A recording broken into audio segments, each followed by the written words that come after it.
And on the seventh day, God created ice hockey. Hockey is the sport God would use to fight somebody. He tosses to Milk Fridge. Milk Fridge to Dwayne Man. Wait, who's Dwayne Man? Dwayne Man in front of the ball. Stopped by Fischel. Welcome back to the ice, Hardy Fischel. I could use a data rot joke around now. And you would be wise not to. Hotchkiss in with the balloon. Shot broken stick. It came right to the balloon and he fired it just wide. Tugner couldn't get over in time and the balloon just chunked it. Mahogany over the line. He's got no help. Like a fat man lost at sea. Draws everyone down low, curls back. Skates to the slot. Quick shot goes high there. It looks like everyone's got the jitters today, Bill. Tricuspid and Loris. One to the back. Packle and Vara. I don't know how he saw that one. Rebound! Ferguson is stopped at the net mouth by Fischel again. Tricuspid will take it himself. Feed Wiseman. Here it comes. Big block in front by Pedophilis Thistle. That one went right off his heart. Daryl Coho sprinting up the wing. His line mates change. Thistle in his pocket to the hash. Quick shot. Toad Fischeled it away. Looked like he was expecting a shot from there. I think the Benchminors have to keep their heads up when Coho's on the ice. He's due for one. Toot dangles a shot deflected. Comes right to Otzok. Huge shot by Tugnut. The puck bounced right to Otzok. Stick in the slot. And Tugnut ballooned to 3 times his size to stop the shot. And that he's not pregnant. Logie now, who is barren before the Lord. Look at the Benchminors collapsing low. Milton Fringe. Blocked it from Mahogany. Huge stop by Ani Fischel. Shuffled over, held the post like it was magnetized. What? Hotchkiss steaming ahead now. A big blast. Hotchkiss right there again. Goes his way to the front. He scores! Your blocker can't save you now. Run! Wiseman had Tiberius Fellow tied up in front, but Hotchkiss had so much room to come in from behind and pound it in. Gare, I don't think I've ever uttered a sentence that sounded so inappropriate, out of context in my entire life. Rosa with 10 seconds. Can they get another shot? Tried to send it in front. What is Tugnut doing? Bill, what is Tugnut doing? Gare, I think it's time to check myself into the funny farm. Lunging splits went out of fashion with the Reagan presidency. I know that can't be what I just saw from Ron Tugnut. Then behold, and we'll just dump it in from the blue line. Looked like Fischel had some trouble. Why would you play that? And Mahogany questions LaPerriere for Fischel's folly. But goaltenders are making absolute quack decisions today. I know it can get weirder, so I'm not going to tempt fate, though. I value 3 things: my sanity, my job security, and my cashmere bed clothes. The problem with having so many defensive defensemen in any given playoff series is that they're so unmarketable. I mean, they don't even really fight. That's what Darius Clark is for. There he is now. Looked out! Clark destroys Packle and Vara in the corner. Clark had him in the train tracks from all the way across the ice, and he nailed him. Packle and Vara is skating slowly to the bench. He's hurt. Toodle taking himself down the right, curls wide. He's got Crenshaw there. They're just past. Are they just going to play patty cake all game? Do something! Oh, great. Fantastic job, Crenshaw. That's why defensive players are unmarketable. You sorry oaf. And now here's marketable D-man LaPerriere. All offense. Giveaway in front. Saved by Fischel. What was that you were saying about marketing? He should be the poster boy of the league. Brain and offense can't play a lick of D. That's what makes hockey exciting. Let's go back to Clark's hit. This is just abuse. I mean, this is just a grizzly bear elbow dropping a rabbit. What can you do when Darius Clark's bearing down on you? Cry? Pray? I'd probably just pass out before he hit me.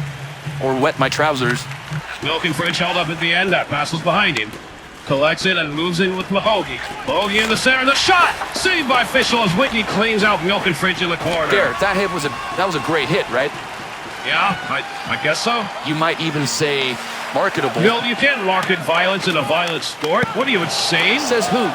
The sport is what it is. You advertise the best in it and people will appreciate it. Impossible. What you have to do is fundamentally try to change the identity of the sport from the outside in to make it more marketable. What if you suck at marketing? Then you try and change the identity harder so that the skewed, awkward view of the sport that you're pitching to everybody effectively becomes reality. What if the product sucks? Who cares? See, that 2-on-1 sucks.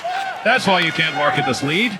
You leave that to the crazies on YouTube who have nothing better to do with their time.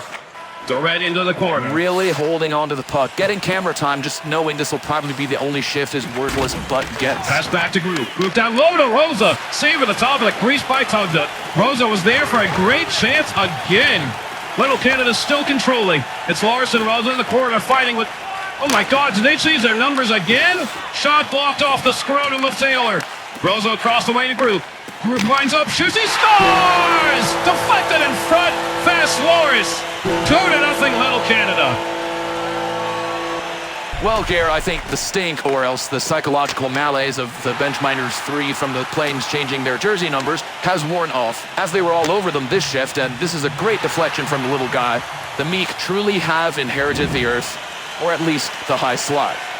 Tenby looking to break out, draws 2 men and sends it up to Bungley.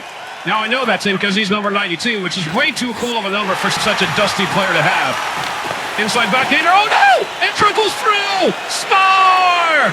Teamer Candelario! A sneaky backhand that somehow got through Fischel. Man, Artie Fischel's gonna seeing this one in his robot dreams. I'm not sure what's weirder, that he didn't smother the shot, which had the velocity of a whirligig, or that he took almost a full second to reach back and try and cover the puck, which was too late. Odd goal. They should try turning him off and on again. Julio's going to try and win it with 150/100th of a second left. He's got Wiseman, Packlenvar behind, who can really shoot. He takes it himself. Fischel goes to the splits. It may have been going, I do not care. That was cool. That was marketable even. There you go, Gare. Now you're thinking like a marketer. Oh, I don't really want to do that. I don't blame you. Marketing's reason for existence is only self-sustaining and not based in any practicality whatsoever. Plains trail by 1. The Benchminors 3 lead by 1, but have scored 2.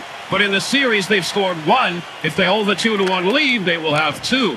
And then they only need 2 more, but if the Plains win, then they'll just need 1, provided that they won 2. Group pounds it off the iron. What an opportunistic goal that would have been. Speaking of defensive defensemen, some of them have absolute howitzers.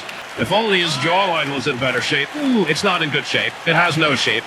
Checked off to Naboon, one more to Fellow! And he just sent it wide off the relay. Great puck movement from the Benchminors 3, and the net has left its moorings. No doubt floored by what it just saw. Plains still stuck in their own zone, but everyone and their mother goes off for a change. All the way back in the point to 2. Sends it to Crenshaw streaking in. A wrist shot knocked down on the line. They score! Darius Clark! The bells have tolled for Rod Tugnutt and the Flying Plains. 3-1. Gare, I think this puck was slowing down, but it was still going in, and the funny thing is, Clark actually double hits this one. He knocks it over the goal line, but also brings it back on the backswing, stopping it in its tracks. Long send into Mahogany. Goofy Ridge really needs to get him going now. Good job there from Whitney holding him in. And group a shoulder on Mahogany, and he goes flying. Huge check. A check bigger than a government bailout. Still controlling now. No resistance from the Plains. LePerriere now a big shot. Missed the net as I think Ortson was dumped in front. No call. The Plains make their way up the ice. Controls, avoids Bungley and drops to LePerriere. LePerriere waits. He Clark's doubles back. There. Clark took a hit from Astro Bungley, and he is down. What happened?